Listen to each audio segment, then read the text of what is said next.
Welcome to this journey through one of the most unsettling cases in the history of Georgia. Before we begin, I invite you to leave in the comments where you're watching from and the exact time you're hearing this narration. We want to know what places and times of day or night these stories reach. The year was 1847, when the Caldwell estate stood proudly among the vast cotton fields of Wilkes County, Georgia. The plantation house, with its grand white columns and wraparound porch, was considered the jewel of the region, perched atop a gentle hill overlooking nearly 800 acres. The Caldwell name carried influence in local society, not just for their wealth, but also for the twin daughters who had become the topic of hushed conversations across the county. Elizabeth and Catherine Caldwell, identical down to the small birthmark above their right eyebrows, had turned 22 that spring, well past the age when most young women of their standing would have been married with children. What few outsiders realized was that behind the carefully maintained facade of Southern refinement, a chain of events had begun that would ultimately unravel the Caldwell legacy. According to county records found during a courthouse renovation in 1952, the twins' mother had died during childbirth, leaving their father, Thomas Caldwell, to raise them alone. Thomas never remarried, devoting himself entirely to his daughters and the expansion of his cotton empire. The first hint that something was wrong at the Caldwell plantation came in a letter written by the family's longtime housekeeper, Margaret Sullivan, to her sister in Savannah. Dated April 8, 1847, it mentioned that the young missus had begun spending unusual amounts of time in the quarters, something the master seemed oddly unconcerned about. This letter was later discovered tucked in a family Bible, preserved for over a century. The quarters Margaret mentioned were the slave quarters, a cluster of small wooden buildings about half a mile from the main house, just beyond a stand of oaks that hid them from view. The Caldwell plantation had roughly 70 enslaved people, a modest number compared to neighboring estates, but enough to work the fields and maintain the household. Among them were two men who would become central to the disturbing events that followed. Plantation records in the Georgia Historical Society archives list them simply as Samuel and Elijah, purchased in 1842 from a financially struggling plantation in South Carolina. What made Samuel and Elijah unusual, according to accounts compiled decades later by historian William Hartwell, was that they were educated. Both had been taught to read and write by their previous owners' children, a dangerous skill they initially kept hidden at the Caldwell plantation. This secrecy eventually failed when Catherine Caldwell discovered Samuel reading a discarded newspaper in the stables one autumn evening in 1846. Rather than report him, Catherine, according to her diary recovered in 1964 during the demolition of the old plantation house, began to meet Samuel in secret. Her diary entries became increasingly cryptic, hinting at shared understanding and secret bonds. Estate records show that Samuel was reassigned from fieldwork to the stables, giving him closer access to the main house. What records don't make clear, but local tradition suggests, is that Elizabeth similarly formed a bond with Elijah, who primarily tended the plantation's gardens. The mirrored relationships, twin sisters involved with two enslaved men, created a disturbing pattern that one local newspaper later described as a peculiar reflection of forbidden love. The winter of 1846-1847 was harsh in Georgia, with freezing temperatures that damaged cotton stores and isolated the plantation as roads became impassable. During these cold months, the relationships deepened. A letter from Thomas Caldwell to his brother in Charleston, dated January 23, 1847, mentions concern over Elizabeth's strange melancholy, while Catherine seemed unusually lively. "I fear the isolation of this winter has affected their temperaments in opposite ways," he wrote. Thomas didn't realize that his daughters weren't suffering from winter gloom or cabin fever, but were engaged in a dangerous game of secrets and forbidden love, defying every social code of their time. Discovery would have devastating consequences, not just for the enslaved men, who could face torture or death, but for the Caldwell family, whose reputation would be ruined. The first real evidence of these relationships appeared in coded messages found in a volume of Elizabeth's poetry.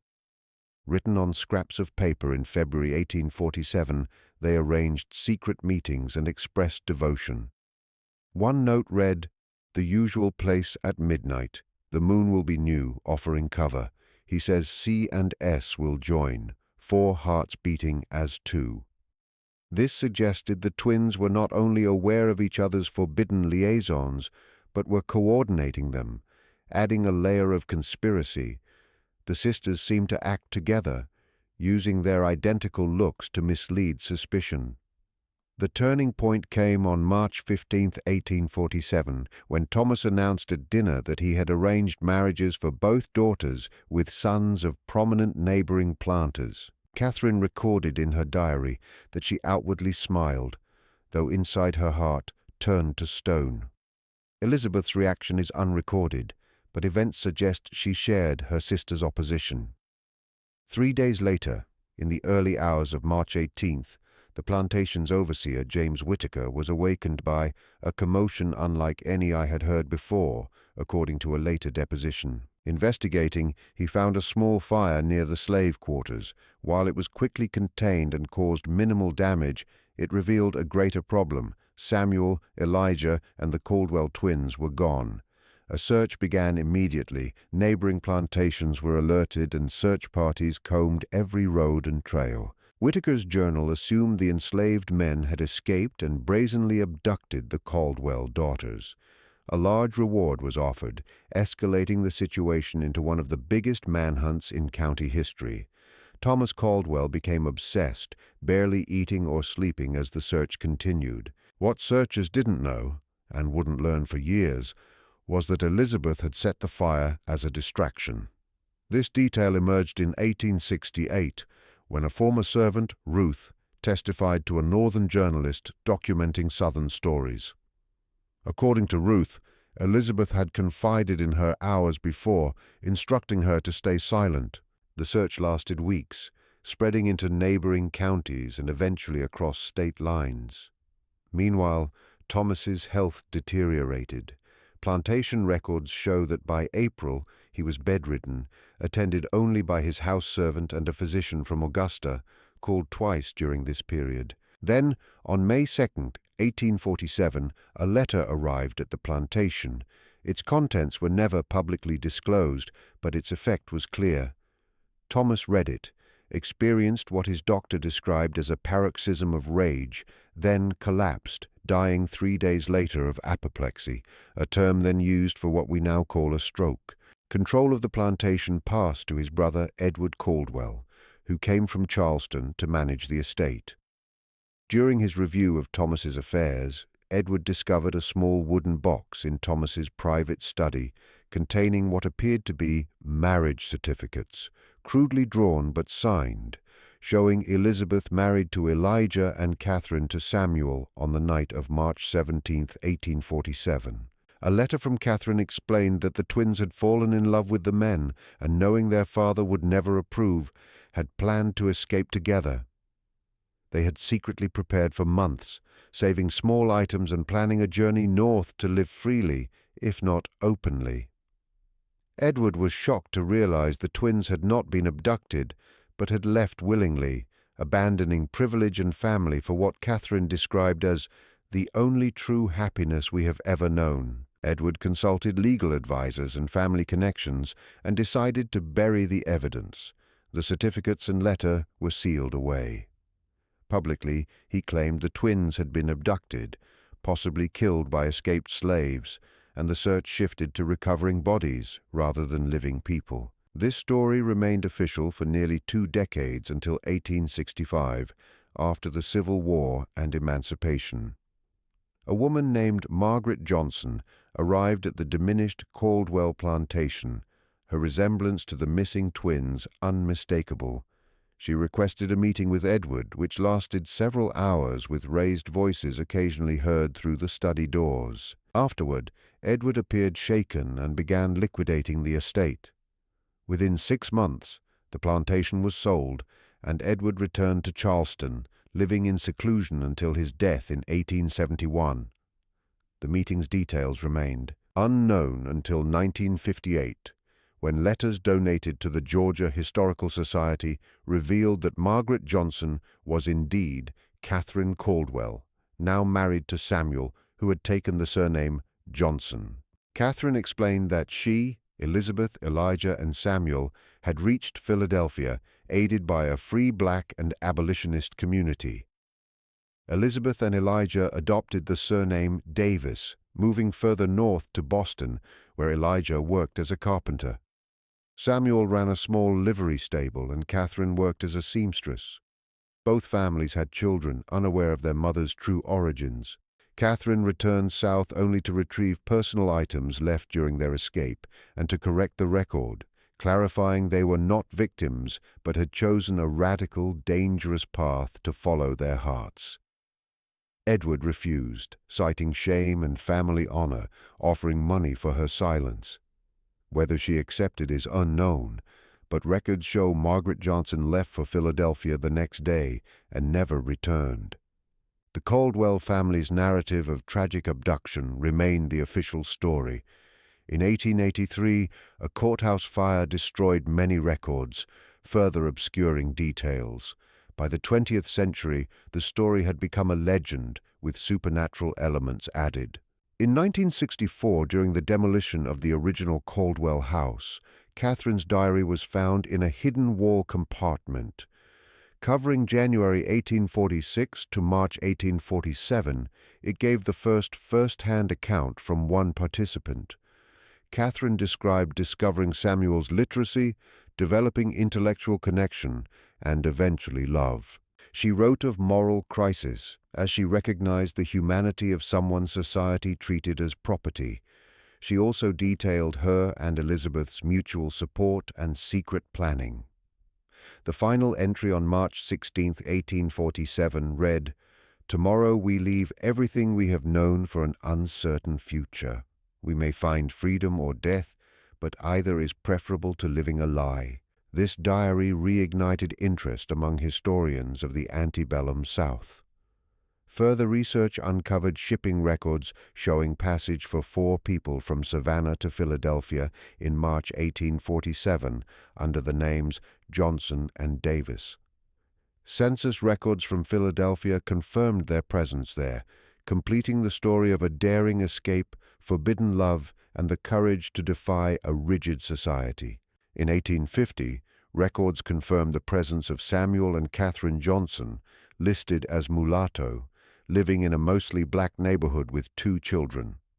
Likewise, Boston records documented Elijah and Elizabeth Davis with 1 child, also identified as mulatto. Perhaps the most remarkable discovery came in 1968, when a descendant of Elizabeth and Elijah Davis contacted researchers after learning of renewed interest in the case. This descendant, a professor at a New England university, possessed a collection of letters exchanged between the twins during the 1850s and 1860s. These letters revealed 2 women who, despite the significant sacrifices they had made, found meaning in their chosen lives. They wrote about their children, their work, their continuing education, and their participation in abolitionist causes.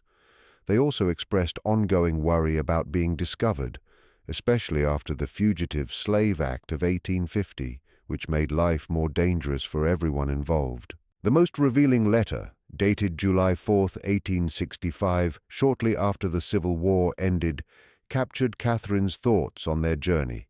Today marks not only the nation's independence but finally our own real freedom. For 18 years, we lived in the shadows, always watching our backs. Now, though challenges remain, we may step into the light. Yet I think of Father, wondering if somehow he might understand the choice we made. I like to believe that freed from the limits of the world that shaped him, he might. By 1969, enough evidence had been collected to substantially revise the historical understanding of what had become known as the Caldwell twins incident. What was long seen as an abduction and presumed murder turned out to be something far more complex. A deliberate rejection of social order by two young women who chose love and moral principle over family privilege and safety, with only a few agreeing to limited interviews with historians. These interviews, mostly conducted in the 1970s, revealed families who had grown up with carefully edited versions of their ancestry, typically told that their great-grandmothers were northern women who married men of mixed race. The full truth, that these women were daughters of a Georgia plantation owner who had fallen in love with enslaved men on their father's plantation, staged their own abduction, and fled north to build new lives, was often not revealed until adulthood, if at all. Some descendants expressed pride in their ancestors' courage, while others wrestled with the moral complexity of a family history tied to both slave ownership and resistance to slavery. The former Caldwell plantation has since been subdivided and developed, leaving little to mark the location of the events described. A small historical marker, erected in 1972 at the nearest intersection to where the main house once stood, makes only brief reference to the historically significant Caldwell family plantation, with no mention of the twins or their extraordinary story. Local attitudes about the story have evolved over time, moving from shock and denial to a more nuanced understanding of its significance as a rare documented case of white Southern women actively rejecting and escaping the slave society they were raised in. Academic interest in the case has grown, especially among scholars studying resistance to slavery and interracial relationships in the antebellum period. What remains most compelling about the Caldwell twins story is how it challenges simplified narratives about the antebellum South. It shows the potential for individual moral awakening, even among those who benefited most from the existing social order. It shows how personal bonds could sometimes surpass the rigid boundaries of race and status, even as it reminds us how exceptional and dangerous such actions were. In Catherine's diary, she wrote, "We did not choose to be born into this world of masters and slaves, but we can choose whether to accept it." By making their choice, the Caldwell twins left a legacy that continues to resonate, a testament to the possibility that even in the darkest parts of human history, people might find the courage to follow their conscience, whatever the cost. Perhaps the most haunting part of the story is the silence that followed. How effectively the truth was hidden, how completely the story was controlled by those who stayed behind.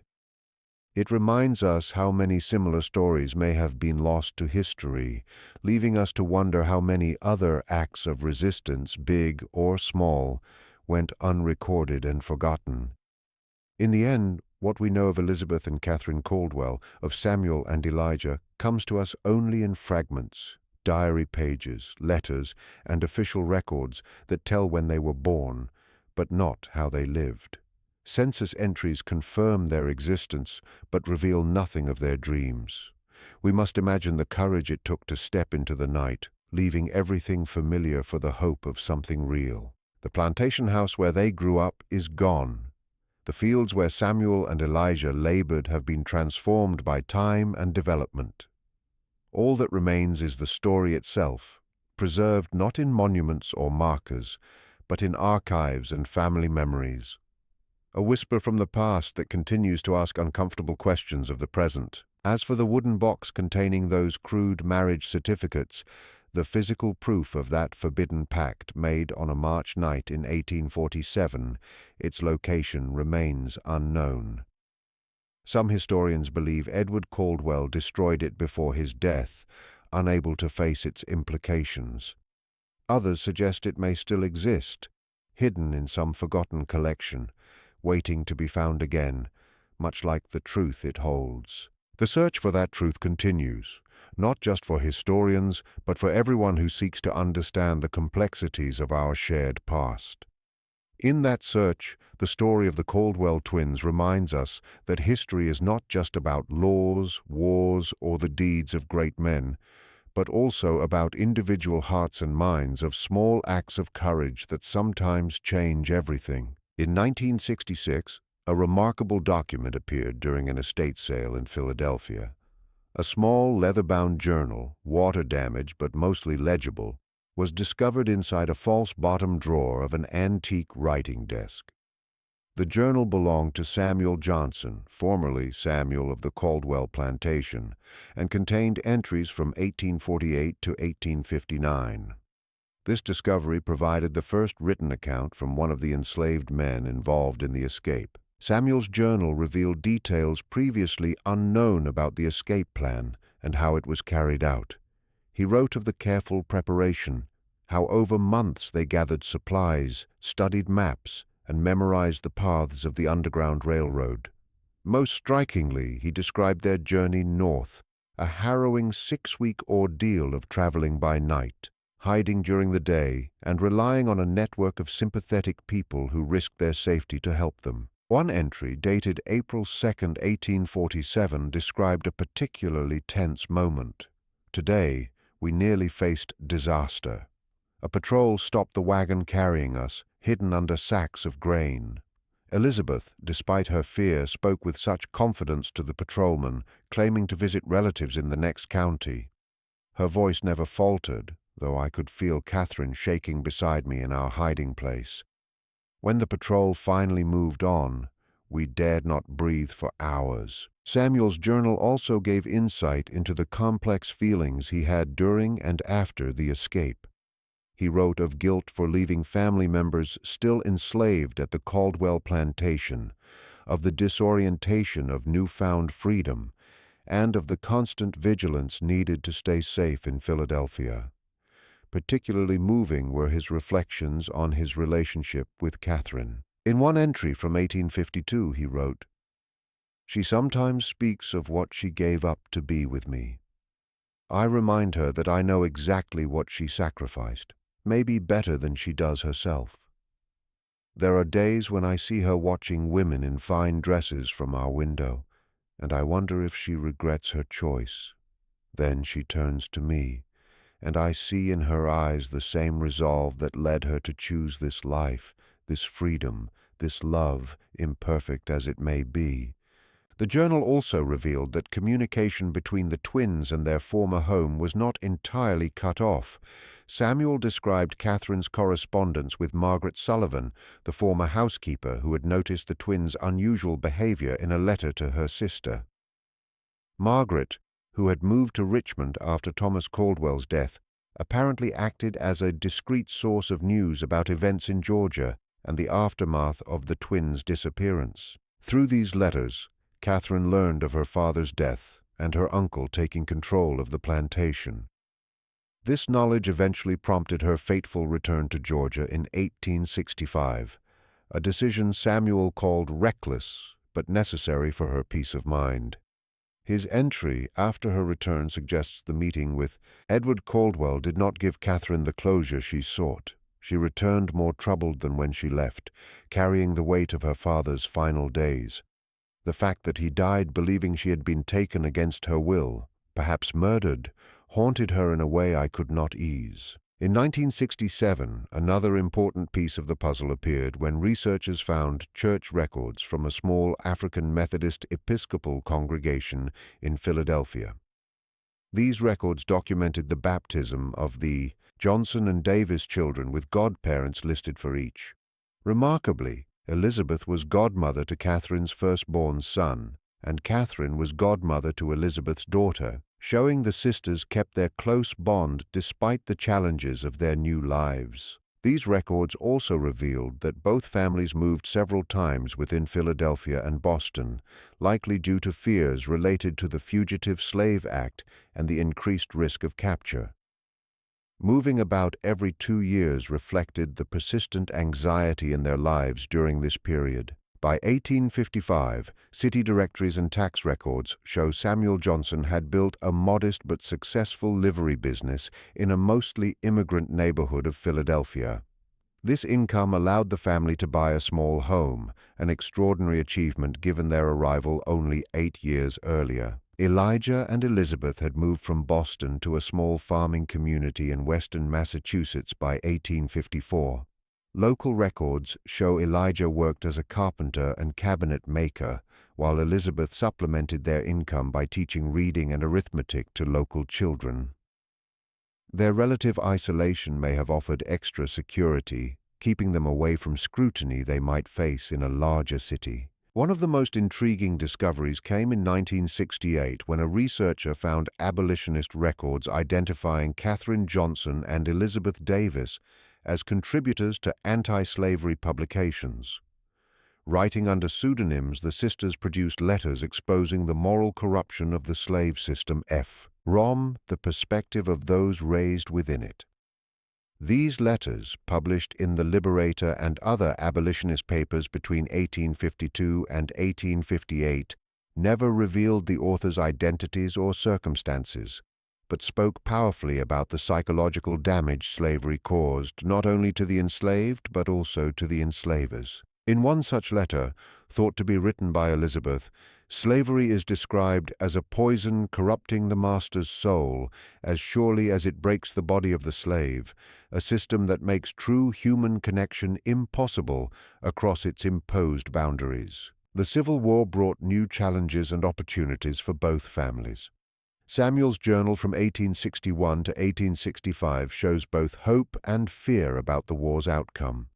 He wrote of sending money to support Union efforts, attending meetings, sharing news from the battlefront, and the community's anxiety about what a Confederate victory could mean for free blacks in the North.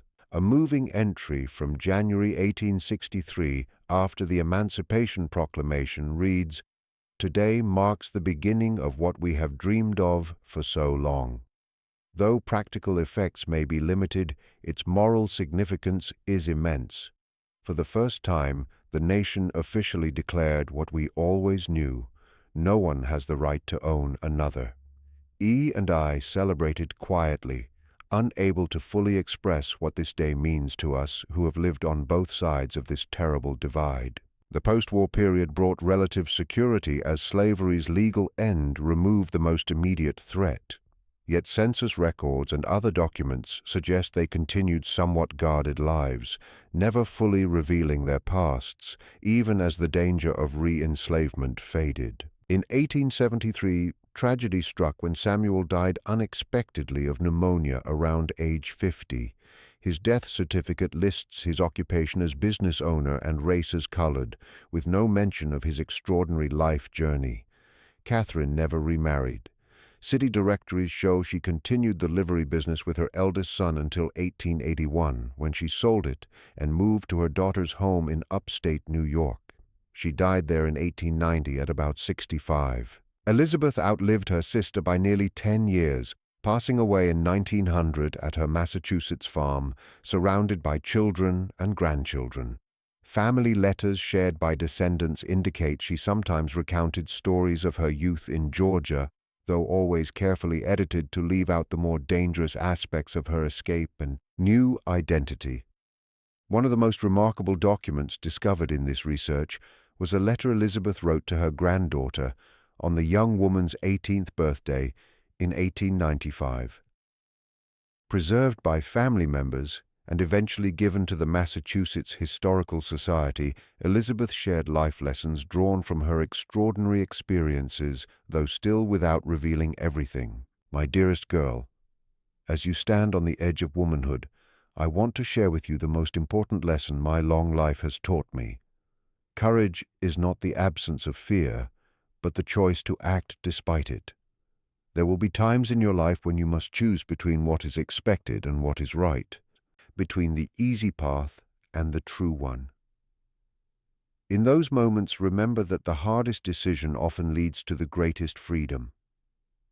I have known both captivity and liberty in this life, though perhaps not as you might imagine, and I can tell you with certainty that no comfort or luxury is worth the cost of a compromised soul. The historical record remains frustratingly incomplete on many parts of the Caldwell twins' story.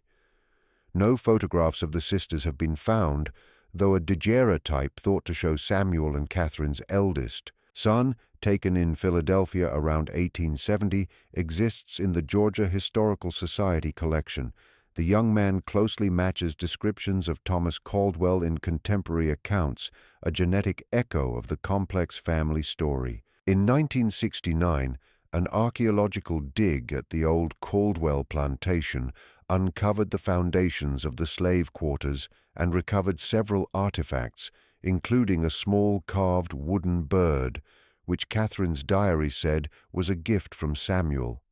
This physical link to their relationship now rests in a museum collection, a quiet witness to a love that defied the rules of its time. The story of the Caldwell twins has inspired many academic papers, several historical novels, and at least one stage play. Yet, it remains largely unknown outside academic circles, perhaps because it complicates familiar narratives about the antebellum South, challenging both Southern myths of benevolent plantation life and Northern ideas of clear moral lines between the regions. What makes the Caldwell case unusual is not that it is an example of interracial relationships in the antebellum South. Such relationships were far more common than often acknowledged, though usually involving white men and enslaved women, often in exploitative ways rather than mutual choice. Its significance lies in the records of white Southern women who not only formed romantic bonds with enslaved men, but acted on those feelings in the most radical way possible, rejecting their privilege and fleeing with their chosen partners. In 1968, during an oral history interview, a great-granddaughter of Elizabeth and Elijah Davis reflected on her family's past. When I think about what they risked, not just their comfort or position, but potentially their lives for love and for what they believed was right, it humbles me. They had the courage to look at the world they were born into and say, "No, this is wrong, and I will not be part of it," even when that choice cost them almost everything.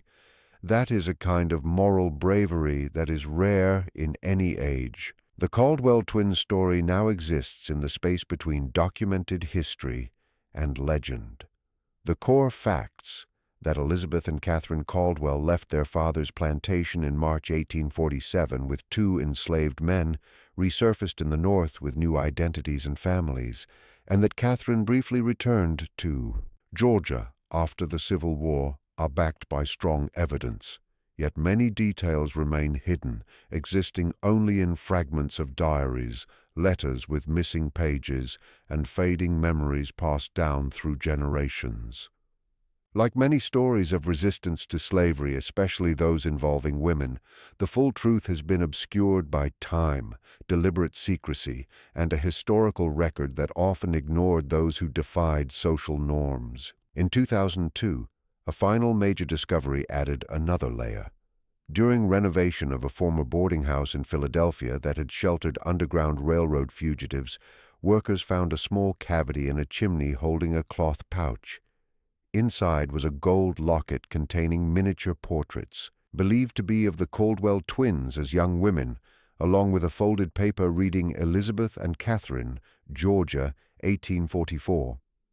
Experts think Catherine may have hidden the locket before her return to Georgia in 1865, possibly as insurance in case she did not make it back.